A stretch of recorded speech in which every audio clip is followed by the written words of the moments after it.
An analytical report on Operation Sindoor, context, execution, and geopolitical ramifications. Executive summary. Operation Sindoor, initiated on May 7, 2025, represents a significant military response by India to the preceding Pahalgam terror attack. This precision tri-service strike targeted terrorist infrastructure in Pakistan and Pakistan-occupied Jammu and Kashmir (POJK), aiming to dismantle operational capabilities of groups responsible for cross-border terrorism. The operation, characterized by its intelligence-driven approach and the use of advanced standoff weaponry, swiftly led to an escalation cycle with Pakistan, involving reciprocal drone, missile, and artillery exchanges, resulting in significant civilian and logistical disruptions. The conflict underscored a notable shift in India's deterrence posture and revealed a complex geopolitical landscape marked by China's overt support for Pakistan and increased external mediation. This report provides a comprehensive analysis of Operation Sindoor, examining its genesis, execution, immediate consequences, and broader implications for regional stability and international relations. 1. Introduction. Clarifying Operation Sindoor.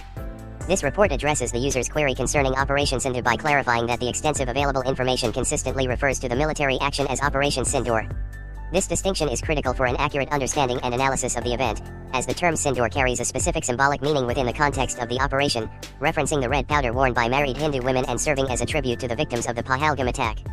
Operation Sindoor, launched on May 7, 2025, signifies a pivotal moment in India-Pakistan relations, indicating a substantial evolution in India's counter-terrorism strategy. This report offers a comprehensive, multidimensional analysis of the operation, its immediate consequences, and its broader geopolitical ramifications. It is important to note that certain references to Sindhu in other contexts, such as the Sindhu-class submarine, a shadow fleet tanker, or the Sindhu Sadhana research vessel, are unrelated to the military operation under review and are therefore excluded from this analysis. 2. Context and genesis of Operation Sindoor. Operation Sindoor was a direct and immediate response to the barbaric Pahalgam terrorist attack, which transpired on April 22, 2025. This attack led to the tragic deaths of 26 innocent civilians, comprising 25 Indian nationals and 1 Nepali citizen, primarily tourists and pilgrims, in the Bazaran Valley of Jammu and Kashmir. The Indian government attributed responsibility for the attack to the Resistance Front (TRF), identified as a proxy of the Lashkar-e-Taiba, a group that initially claimed and subsequently denied its involvement. India's stated objectives for Operation Sindoor were clear: to preempt and deter cross-border terrorism and to neutralize the operational capabilities of groups responsible for attacks on Indian soil. A core aim was to hold those accountable for the Pahalgam attack.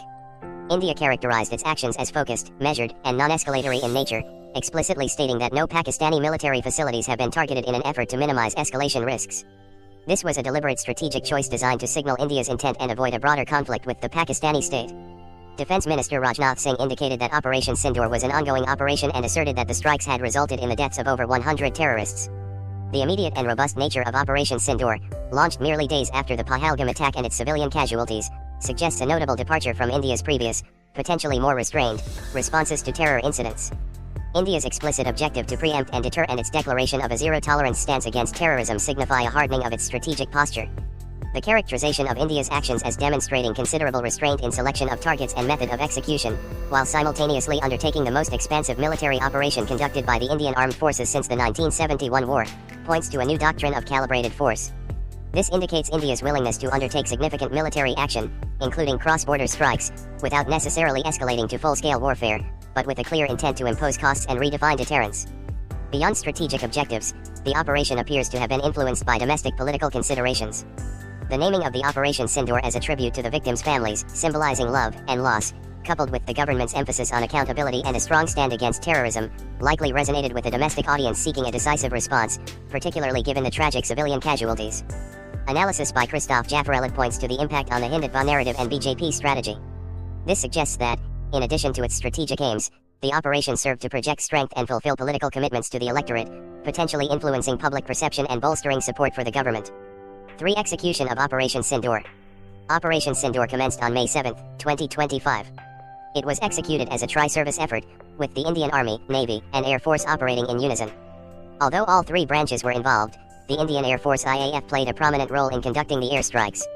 Concurrently, the Indian Navy maintained a state of alert in the Arabian Sea, and the Army heightened security along the line of control (LOC). The core offensive phase of the operation was remarkably brief, lasting only 25 minutes, from 1:05 a.m. to 1:30 a.m. IST. The operation briefing was jointly led by senior military officers Wing Commander Vyamika Singh and Colonel Sophia Qureshi.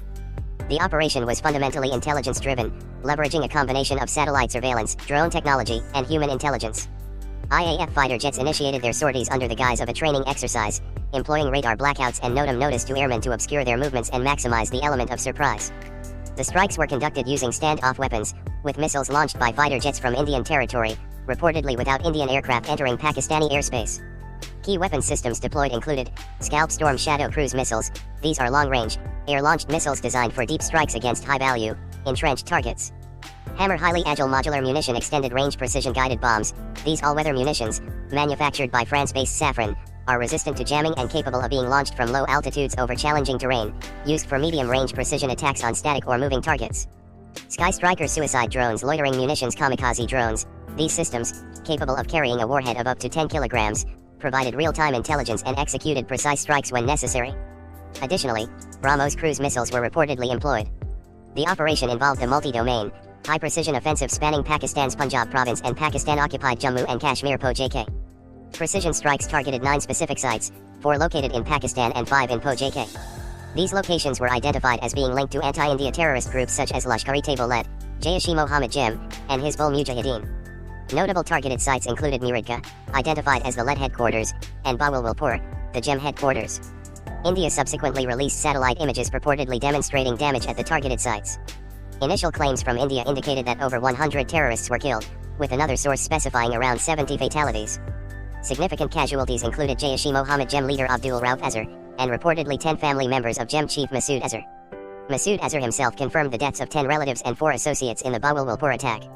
The explicit mention of intelligence-driven operations leveraging satellite surveillance, drone technology, and human intelligence, coupled with the deployment of advanced standoff weapons like Scalp and Hammer and loitering munitions, demonstrates a significant advancement in India's precision strike capabilities. The operation's short duration 25 minutes and the claim of avoiding Pakistani airspace highlight a sophisticated, low-signature approach designed to minimize direct confrontation while maximizing impact on terrorist infrastructure. This indicates a doctrinal shift from reactive, close-quarters engagements to a more proactive, technologically advanced, and spatially distant counter-terrorism strategy. Furthermore, it points to improved integration between intelligence gathering and kinetic operations, enhancing India's capacity to project power beyond its borders against non-state actors.